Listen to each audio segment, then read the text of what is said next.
Hi welcome to mindset learners YouTube channel. My name is Rakesh, station fire officer Gadwal fire station.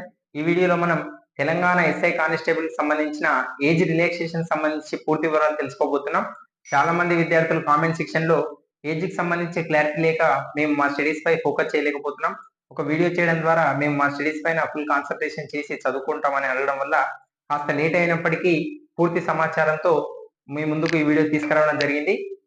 Age relaxation సంబంధించినటువంటి circulars, జియోస్ సంబంధించిన PDF మన Telegram ఛానల్లో upload చేయడం జరిగింది. కావాల్సిన వాళ్ళు డిస్క్రిప్షన్ లో మన టెలిగ్రామ్ ఛానల్ లింక్ ఉండడం జరిగింది. అక్కడికి వెళ్ళి దాన్ని డౌన్లోడ్ చేసుకోవచ్చు. మనం రీసెంట్ గా తెలంగాణ గవర్నమెంట్ జియో నెంబర్ 30ని రిలీజ్ చేయడం జరిగింది. ఆ జియో నెంబర్ 30 అనేది ఏం చెప్తుందంటే, యూనిఫామ్ సర్వీసెస్ కి ప్రీవియస్ గా ఇచ్చినటువంటి 5 years ఏజ్ రిలాక్సేషన్ కి అడిషనల్ గా 2 years అనేది మనకు ఏజ్ రిలాక్సేషన్ అనేది ఇవ్వడం జరిగింది. ఈ జియో వ్యాలిడిటీ వచ్చేసి 2 years ఉండడం జరుగుతుంది. అంటే మనకు 2024 ఫిబ్రవరి 8 నుండి 2026 ఫిబ్రవరి 8 వరకు దీని వ్యాలిడిటీ ఉండడం జరిగింది. మనకు అదేవిధంగా ఏజ్ కట్ ఆఫ్ విషయానికి వచ్చేస్తే జూలై 1 2024 అనేది మనకు ఏజ్ కట్ ఆఫ్ ఇవ్వడం జరిగింది. అంటే మీరు పుట్టినప్పటి నుంచి జూలై 1 2024 వరకు మీ ఏజ్ అనేది ఇక్కడ ఇచ్చినటువంటి ఏజ్ గ్యాప్ మధ్యలో ఉన్నట్లయితే మీరు ఈ పోస్టులకు ఎలిజిబుల్ కావడం జరుగుతుంది. ఫస్ట్ మనం కానిస్టేబుల్ సంబంధించిన ఏజ్ లిమిట్ గురించి చూద్దాం. ఫస్ట్ వచ్చేసి జనరల్ విషయానికి వచ్చేస్తే మనకు మినిమం 18 years, మాక్సిమం 29 years అనేది కానిస్టేబుల్ కు జనరల్ ఏజ్ లిమిట్. నెక్స్ట్ వచ్చేసి ఈడబ్ల్యూఎస్, బీసీ, ఎస్సీ, ఎస్టీ విషయానికి వచ్చేస్తే అడిషనల్ గా 5 years ఉండడం కావున మినిమం 18 years, మాక్సిమం 34 years అనేది మనకు దీని ఈడబ్ల్యూఎస్, బీసీ, ఎస్సీ, ఎస్టీ యొక్క ఏజ్ లిమిట్ గా మనం తీసుకుంటాం. నెక్స్ట్ హోమ్ గార్డ్స్ విషయానికి వచ్చేస్తే మనకు మినిమం 18 years, మాక్సిమం 47 years అనేది హోమ్ గార్డ్స్ యొక్క ఏజ్ లిమిట్. నెక్స్ట్ వచ్చేసి విడో అండ్ డైవర్స్ ఉమెన్ విషయానికి వచ్చేస్తే ఇక్కడ మనకు ఓసీ, ఈడబ్ల్యూఎస్, బీసీ విషయానికి వచ్చేస్తే వీళ్ళకు మినిమం 18 years నుంచి మాక్సిమం 42 years అనేది ఏజ్ లిమిట్ ఉండడం జరిగింది.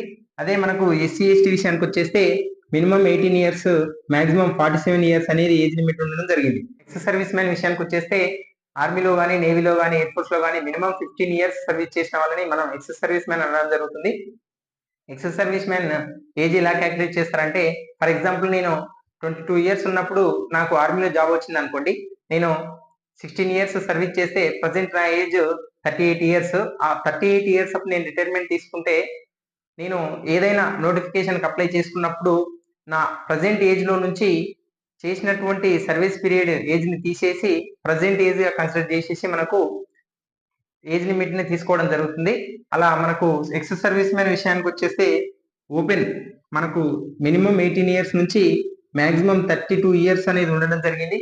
అదే మనకు ఈడబ్ల్యూఎస్, బీసీ, ఎస్సీ, ఎస్టీ విషయానికి వచ్చేస్తే మినిమం 18 years, మాక్సిమం 37 years అనేది ఎక్స్ సర్వీస్ మ్యాన్ యొక్క ఏజ్ లిమిట్.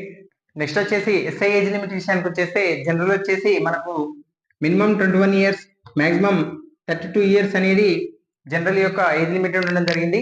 నెక్స్ట్ వచ్చేసి ఈడబ్ల్యూఎస్, బీసీ, ఎస్సీ, ఎస్టీ విషయానికి వచ్చేస్తే మనకు మినిమం 21 years, మాక్సిమం 37 years అనేది ఏజ్ లిమిట్ ఉండడం జరిగింది.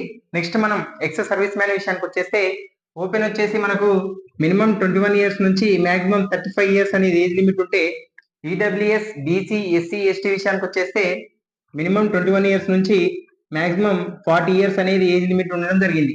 ఇక్కడ మనం ఎక్స్ సర్వీస్ మ్యాన్ విషయానికి వచ్చేస్తే మనం 2 points మేజర్ గుర్తుంచుకోవాలి.